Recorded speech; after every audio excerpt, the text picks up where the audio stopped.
magacaygu waa Rasmi Mira Cali waxaan ahay maamulaha guud ee xarunta horumarinta qoyska ee Rasmi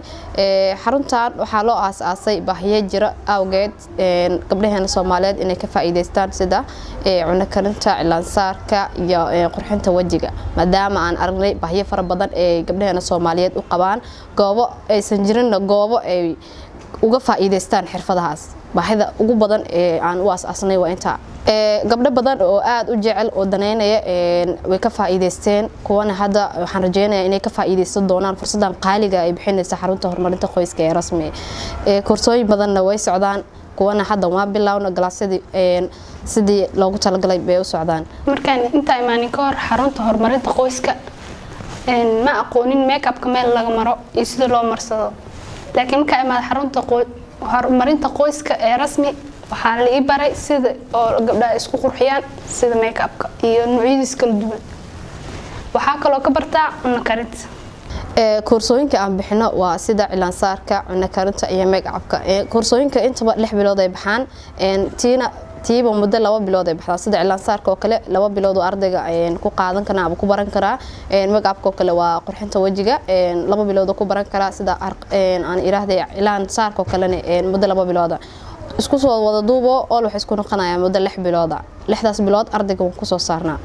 wallahi waxyaabo badan aan jecelnahay in xaruntan aan ku soo kordhino wax kasta oo quseeya dumar hawshooda ama dumar ay qaban karaan in aan ku soo kordhino waa rajaynaynaa sida harqaanka oo kale in goordhow aan ku soo kordhino insha Allah magacaygu Fartuun Cabdaali xarunta Rasmi markaa ku soo biiray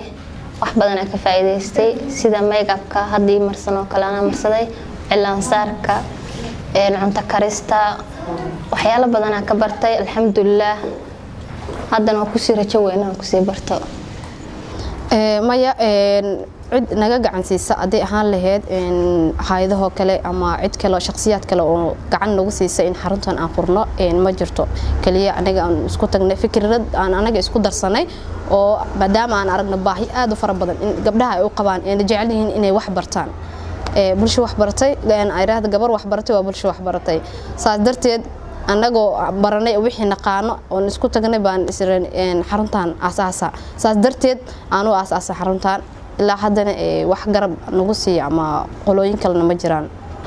xaruntan hamiye higsi fog oo aad u weyn bay leedahay in gabdhaheena Soomaaliyeed heer sare ay gaarsiinaan rajeynayna oo noqdaan kuwa ka faa'iideysta xarunta waxyaabaha ay bixinayso waxa ugu baaqayaa gabdhaha jecel in ay ka faa'iideystaan xirfadahan in si degdeg ah ay u bartaan kuwa bartay oo yaqaano ama wax